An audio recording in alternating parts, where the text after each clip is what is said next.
South India shopping mall the wedding మంత్ర సరికొత్త wedding collection south India shopping mall. Madhuri గారు, మీరు ఇద్దరు కలిసి ఉండడం స్టార్ట్ చేశాక మీలో ఉన్న మార్పులు ఏం చూసారు మీ జర్నీ? అంటే ఏ ఒంటరితనంతో నేను బాధపడ్డానో, ఏ ప్రేమ తక్కువై నేను సఫర్ అయ్యాను. మీకు కూడా ప్రేమ తక్కువైంది ఇంట్లో? మరి ఇద్దరు వేరే వేరేగా, ఒకళ్ళు ఫారెన్ లో ఒకళ్ళు ఇండియాలో ఉంటే ప్రేమ తక్కువ ఉంటుంది. వైఫ్ అండ్ హస్బెండ్ అంటే దగ్గరగా ఉంటాయి కదా బాండ్ అనేది. అంటే లాంగ్ డిస్టెన్స్ లవ్ స్టోరీస్ అని ఇప్పుడు రీసెంట్ గా బాగా వైరల్. నాకు అలాంటివి నచ్చవు. కొంతమంది ఒక్కొక్క స్టోరీస్ నచ్చుతారు. మీకు లాంగ్ డిస్టెన్స్ స్టోరీస్ నచ్చవు. స్టోరీ లేదు. నాకు మాత్రం నా పక్కనే హస్బెండ్ ఉండాలనే ఫీలింగ్ తో ఉన్న అమ్మాయి నేనైతే మొదటి నుంచి ఉన్నాను. సో నాకు ఎవరైతే నేను శ్రీనివాస్ గారితో నా లైఫ్ స్టార్ట్ చేశానో, నా జర్నీ, అప్పటి నుంచి నాకు హ్యాపీనెస్ కానీ, మీరు అన్నట్టు నా ఒంటరితనం పోయి నాకు అంటూ ఒక తోడు దొరికింది. హ్యాపీగా ఉన్నాను. నన్ను వదిలే ఏ రోజు కూడా ఎక్కడికి ఇంతవరకు ఈ 4 yearsలో ఎప్పుడు ఎక్కడికి పోలేదు. ఎప్పుడు నాతోనే ఉంటారు.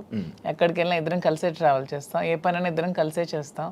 ఈవెన్ ఎలక్షన్ క్యాంపెయినింగ్ కానీ ఎక్కడికి వెళ్ళాలని అన్ని ఇద్దరం కలిసే చేస్తాం. నాకు చాలా హ్యాపీగా ఉంది. నేను కోరుకున్న జీవితం నాకు దొరికినట్టు అనిపిస్తుంది. మీ ఇద్దరి మధ్యన హ్యాపీగా ఉండొచ్చు, కానీ సొసైటీ కానీ, లేకపోతే మీరు మిమ్మల్ని నమ్మి ఓట్లు వేయడానికి కానీ, లేకపోతే ఎవరైతే జనాలు ఉన్నారో వాళ్ళ మాటలను మీరు పట్టించుకుంటారా? సొసైటీకి మా వల్ల వచ్చిన ఇబ్బంది ఏంటి నాకు అర్థం కాదు. అంటే మీరు ఏం చూపిద్దామని అనుకుంటున్నారు? ఏం చూపిద్దాం? ఒక హస్బెండ్ తో డిఫరెంట్ ఒక అమ్మాయి, ఒక వైఫ్ తో డిఫరెంట్ అబ్బాయి కలిసి ఇంకొక పెళ్లి చేసుకుంటున్నాం. దానికి ఇంకేం చూపించాలనుకుంటున్నారు ఎవరైనా? దీంట్లో ఏం చూపిద్దాం అని మీరు అనుకుంటున్నారు? ఎందుకు మీరందరికీ మీకు ఇది నెగిటివ్ కనిపిస్తుంది? నాకు నా హస్బెండ్ తో డిఫరెన్సెస్ ఉన్నాయి, ఇతనికి ఈమె వైఫ్ తో డిఫరెన్సెస్ ఉన్నాయి. సో మా ఇద్దరం కలిపి ఒకటే అయ్యాం. దానిలో తప్పే ఉంది. ఎంతమంది సెకండ్ మ్యారేజ్ చేసుకోవట్లేదు? 3-4 పెళ్లిళ్ళు చేసుకుంటున్నారు. మేము 2వ పెళ్లి చేసుకున్నాం. దీంట్లో ఎందుకు అంత చెప్పకుండా చేసుకుంటున్నారు? 3 పెళ్లిళ్ళు 4 పెళ్లిళ్ళు చేసుకుంటున్నారు. పెళ్లిలో ఒక ప్రెగ్నెంట్లు చేస్తున్నారు, పిల్లల్ని కనేస్తున్నారు, వదిలేస్తున్నారు, వీధిని పడేస్తున్నారు. మేము అవేమీ చేయలేదు. మేము మాకు డిఫరెన్సెస్ ఉన్నాయి, వీళ్ళకి డిఫరెన్స్ ఉన్నాయి. మా పబ్లిక్ చెప్పాం, మా ప్రజలకు చెప్పాం, మా ప్రజలకు చెప్పే మేము మొన్న ఎలక్షన్ చేసాం. ఎలక్షన్లో నేనే దగ్గరుండి చేశాను. వాళ్ళకి అన్ని నా గురించి తెలుసు. మా ఇద్దరిని దగ్గరుండి చేసాం. మా పిల్లల్ని చూసుకున్నాం. వీళ్ళ పిల్లలు పెళ్లి చేస్తారు, వీళ్ళ పిల్లలు సెటిల్మెంట్లు చదివించుకున్నాం. మేము గాలికి వదిలేదు కుటుంబాలకి. వీళ్ళ కుటుంబానికి ఆస్తి మొత్తం ఇచ్చేస్తున్నాడు, రోడ్డు మీదకి వచ్చారు. నేను నా తల్లిదండ్రుల ఆస్తితో నేను ఉన్నాను. నేను హస్బెండ్ నుంచి ఇంతవరకు నేను 1 రూపాయి కూడా నేను తీసుకోలేదు ఇంతవరకు. నేను నా పిల్లలు కానీ నాకు కానీ, నా పేరెంట్స్ నాకు ఏమైతే నాకు ఆస్తి నాకు వచ్చిందో ఆ యాన్సిస్ట్రల్ ప్రాపర్టీస్ మాత్రమే నేను నాకుతో పెట్టుకున్నాను. మీ ఎవరికి మేము ఏం బాధ పట్టుకున్నా, ఎవరికి ఎందుకు మేమేం దీనివల్ల ఎవరై సఫర్ అయ్యేది ఏముంది? తిరిగి పైగా మా కార్యకర్తలు, మా ప్రజలు మీరు వచ్చి మైక్ పెట్టండి చాలా చాలా హ్యాపీగా ఉన్నారు. ఎందుకంటే శ్రీనివాస్ గారి ఇంటికి వెళ్ళినప్పుడు ఏదైతే వాళ్ళకి లోటు ఉండేదో, అంటే వాణి సరిగ్గా చూసుకునేది కాదు, ఈవెన్ మంచినీళ్ళు కూడా ఇచ్చేది కాదు. హస్బెండ్కే చూడదు ఆమె, ప్రజలకి ఏం చూస్తుంది. ఇప్పుడు అదేమీ లేదు. నేను ప్రతి ఒక్క కార్యకర్తకి బాగా చూసుకుంటానని వాళ్ళకి నమ్మకం కలిగి నా దగ్గర రావడం స్టార్ట్ చేశారు. నాతో ట్రావెల్ చేస్తున్నారు, నన్ను అభిమానిస్తున్నారు, ఆదరిస్తున్నారు, నన్ను అమ్మలాగా చూసుకుంటున్నారు అందరూ కూడా. ఇప్పుడు 22లో ఈ గొడవ స్టార్ట్ అయింది. 24లో నేను ఎమ్మెల్యే పోటీ చేశాను. నా మీద పోటీ చేసి గెలిచినటువంటి అచ్చెన్నాయుడు రాష్ట్ర తెలుగుదేశం పార్టీ అధ్యక్షుడు ఎన్నికల ముందు ఏం చెప్పాడు? రాష్ట్రంలో హైయెస్ట్ మెజారిటీ నాదే, అబౌట్ 70,000 ఓట్స్ అన్నాడు. నిజానికి కూటమి ప్రభుత్వంలో ఎవడు నామినేషన్ వేసినా 40,000, 50,000, 60,000తో గెలిచారు. మా జిల్లాలోనే 4 ఎమ్మెల్యేలు కొత్తోళ్ళు, మొక్కం తెలియనోళ్ళు కూడా, ధర్మాన ప్రసాద్ లాంటి వ్యక్తి మీద కూడా 3 రోజుల ముందు వచ్చి నామినేషన్ వేసి 54,000 మెజార్టీతో గెలిచాడు. మరి అచ్చెన్నాయుడు ఎంతో గెలవాలి? కనీసం 70తో గెలవాలి కదా. 30, నా 73,000 ఓట్లు. ఇవన్నీ తెలిసి ప్రజలు నాకెందుకు ఇంకా నైతికంగా బలంగానే ఉంచారు. నైతికంగా అచ్చెన్నాయుడు ఓడిపోయినట్టే. కిందోళ్ళందరికి ఒక్క 15 రోజుల ముందు వచ్చిన వాళ్ళందరికి కూడా 40,000, 50,000 మెజారిటీలు వచ్చి నీకేం 30,000? అంటే ప్రజలే 1,000 వ్యతిరేకించుంటే అచ్చెన్నాయుడికి 70,000 రావాలి కదా. ఇంత వేవ్లో కూడా అచ్చెన్నాయుడు అతి తక్కువ ఓట్ల తేడాతో గెలిచాడు కదా. సో నేను గతసారి ఎంపీకి పోయినా 3,100 తేడా నాది. వాళ్ళకి మాకు ఎప్పుడు వెరీ లెస్ మార్జిన్, 3,000, 3,500. సో వీడు ఇలాంటి వాడు సంఘ వ్యతిరేకమైన పని చేసేటండి, కొట్టండి అనుకుంటే నాకు 20-30,000 ఓట్లకి కుదించేసి ఆయనకు 1,00,000 మెజారిటీ ఇవ్వచ్చు. అది జరగల ఇంత వేవ్లో కూడా. అదే మాకు ప్రజల్లో. అయినా పర్సనల్ లైఫ్ ని ప్రైవేట్ లైఫ్ కి ఏంటి సంబంధం అండి? ఇది మా ఫ్యామిలీస్ మధ్యలో ఉన్న డిస్టర్బెన్సెస్ తో మేము ఒకటే. పర్సనల్ లైఫ్ ప్రైవేట్ రహస్యంగా ఉంటూ అబద్ధాలు ఎవడైతే ఆడతాడో వాడు దొంగ. పర్సనల్ లైఫ్ ను ఓపెన్ గా తెరచిన పుస్తకంలో జనం ముందు చెప్పేస్తే దొంగలు ఎలా అవుతాము? వాస్తవం చెప్పిన వాళ్ళు అవుతాం. ప్రజలే గుర్తించారు, ప్రజలే గౌరవిస్తున్నారు. ఈ రోజు మాకున్న గౌరవం పెరిగింది సమాజంలో. ప్రతి ఒక్కళ్ళు ఎక్కడ చూసినా సార్ ఒక సెల్ఫీ అంటారు. కార్లు ఓవర్టేక్ చేసుకుని పరిగెట్టుగా స్పీడ్గా వచ్చి ఫోటో కావాలని అడుగుతున్నారు. డాక్టర్స్, ఇంజనీర్లు, పెద్ద పెద్ద ఎంప్లాయీస్, ఉన్నత స్థాయి వాళ్ళు, పోలీస్ ఆఫీసర్స్, పెద్ద పెద్దోళ్ళు కూడా. ఒక పెద్ద ఆఫీసర్ అయితే మొన్న చేయి తీసుకొని గుండె మీదలో పెట్టుకొని పెద్దగా ఊపిరి తీసాడు. ఏం సార్ ఏంటి అంత ఎమోషన్ అవుతున్నారు ఏంటంటే, మీరంటే నాకు ఇష్టం సార్. ఆయన ఏం అర్థం చేసుకున్నారు? పెద్ద ఆఫీసర్. ఇంకా చాలా మంది పేర్లు చెప్పకూడదు. వాళ్ళు ఏం అర్థం చేసుకున్నారు? ప్రతి ఒక్క జీవితంలో కూడా కథ ఉంది. ఆ కథ చాలా మంది చెప్పలేక భరిస్తున్నారు. మేము చెప్తాం. ఇప్పుడు మీరు ఇన్స్పిరేషన్ అంటారు, చాలా మందికి ఇన్స్పిరేషన్. ధైర్యంగా బతకండి. ఆవేశం ఎలా వస్తుంది? వాళ్ళ కళ్ళల్లో ఆర్ద్రత ఎలా వచ్చింది? ఆ సంతోషం ఎలా వచ్చింది? 1600 ఉన్నటువంటి యూట్యూబ్ మా ఫాలోవర్స్ ఈ రోజు లక్షలా దాటారు. 1,45,00,000 వ్యూవర్షిప్ ఎలా వచ్చింది? ఇదంతా ఎక్కడి నుంచి వచ్చింది? అభిమానంతో వస్తుంది. అభిమానమా కాంట్రవర్సీ అంటారు? కాంట్రవర్సీ ఎందుకు రావాలంతా? ఫాలో అప్ ఎందుకు చేయాలి? న్యూస్ కదా, లేటెస్ట్ న్యూస్ కదా, లేటెస్ట్ రెండు ఉంటాయి, ఈ రెండు ఉంటాయి. ప్రతి ఒక్కరికి రెండు ఉంటాయండి. ఎవరికైనా సరే రెండు కోణాలు ఉంటాయి. ఏ మనిషికైనా సరే విమర్శలు ఉంటాయి, పొగడ్తలు ఉంటాయి, రెండు ఉంటాయి. అవన్నీ బ్యాలెన్స్ చేసుకొని వెళ్తేనే జీవితం. రావణుణ్ణి మెచ్చింది ప్రజలే, రాముణ్ణి మెచ్చింది ప్రజలే. రెండు ప్రజలే. మీకు రావణుడు ఇష్టం ఉండొచ్చు, నాకు రావణాసుడు అంటే ఇష్టం. ఎవరి లైఫ్ స్టైల్ వాళ్ళది. నాకు రావణాసుడు హీరో, నేను హీరోగా చూస్తాను. సార్ రాముడు అంటే హీరో. అది ఎవరి ఇష్టం వాళ్ళది. ఆయన ఎలా చూస్తున్నారు? రాముడు అనుకుంటున్నారు, రావణాసుడు? నేను డిఎస్ఏ అనుకున్నాను. డిఎస్ కి ఒక బ్రాండ్ ఉంది, దువ్వాడ శ్రీనివాస్ అంటే ఒక బ్రాండ్. ఎవరితో కంపేర్ చేయను. ఈ స్పెషల్ అంటే. సార్ మీ బిజినెస్లు అన్ని వదిలేసారా?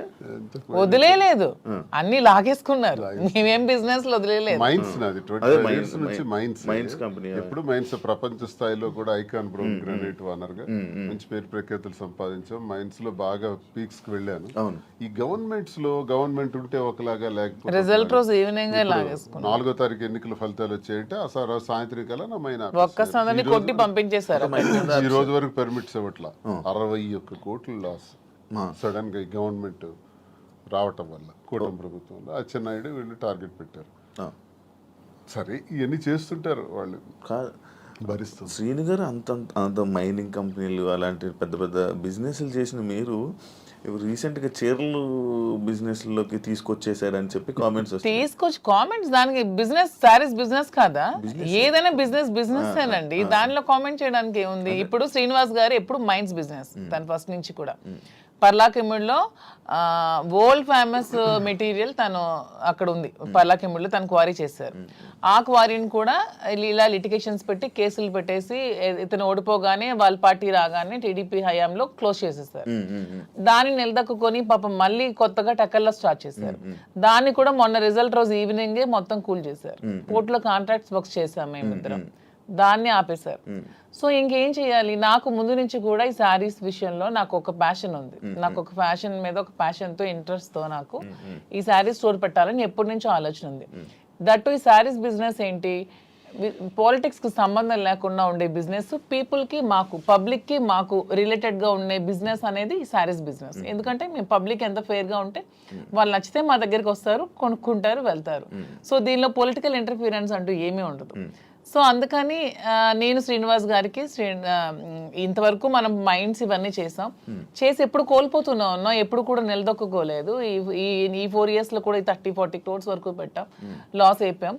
మళ్ళీ ఇదే స్టార్ట్ చేసాం. మళ్ళీ నెక్స్ట్ టైం పార్టీ వస్తుందో రాదో, మళ్ళీ ఏమవుతుంది, పొలిటికల్గా ఇబ్బంది పడుతున్నాం. కాబట్టి ఇదన్నిటికీ డిఫరెంట్గా మనం తెలంగాణ అంటే ముందు నుంచి శ్రీనివాస్ గారికి నాకు హైదరాబాద్ మా ఫేవరెట్ ప్లేస్, మా ఇద్దరికి కూడా.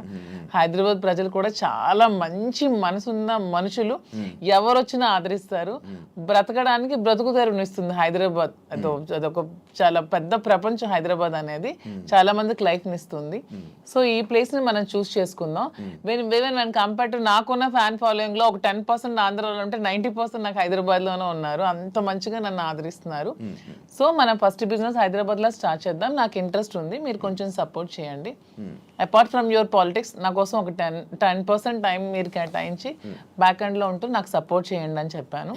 చెప్పగానే శ్రీనివాస్ గారు కూడా దీనికోసం మేము 5-6 months నుంచి దీని మీద మేము వర్కౌట్ చేసాం. కొన్ని షాప్స్కి తిరిగాం. వీవర్స్ ప్రైస్ కంటే కూడా వీళ్ళు ఎక్కువ ప్రైస్కి అమ్ముతున్నారు షాప్స్, రిటైలర్స్. అవన్నీ బ్రేక్ డౌన్ చేసి పబ్లిక్కి మనకు గుడ్ రిలేషన్షిప్లా ఉండాలనే ఆలోచనతో డైరెక్ట్గా వీవర్స్ దగ్గరికి వెళ్ళి మాట్లాడి మేమే మగ్గాలు అవి ఏర్పాటు చేసుకొని మేమే మెటీరియల్ ఇస్తూ వీవర్స్ని కూడా బ్రతికిద్దామనే ఆలోచనతో వాళ్ళతో శారీస్ మేమే దగ్గరుండి వీవింగ్ చేయించుకొని ఆ ఓవెన్ శారీస్ని పెట్టి మేము శారీ స్టోర్ పెట్టి ఓపెన్ చేసి ప్రజలందరికీ కూడా క్వాలిటీతో అండ్ తక్కువ ప్రైస్లో ఇద్దామని నిర్ణయించుకొని ఈ శారీ స్టోర్ అనేది ఓపెన్ చేస్తున్నాం. ఫస్ట్ బ్రాంచ్ మదీనాగూడలో స్టార్ట్ చేస్తున్నాం.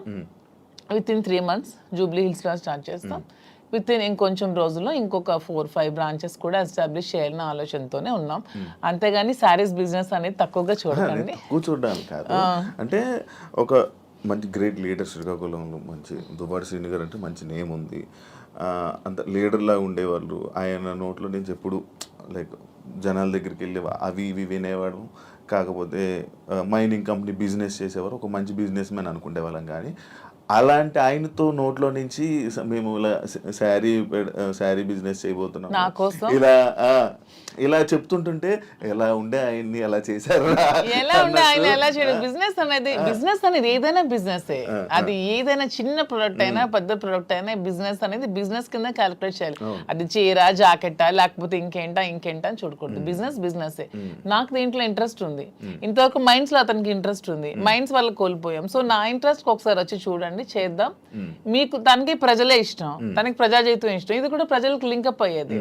మా కింద 100 మంది పనిచేస్తారు, మా ప్రజా సంబంధాలు ఇంకొంచెం బాగుంటాయి, ఇంకొంచెం మనకి పీపుల్ తో బాండింగ్ పెరుగుతుంది.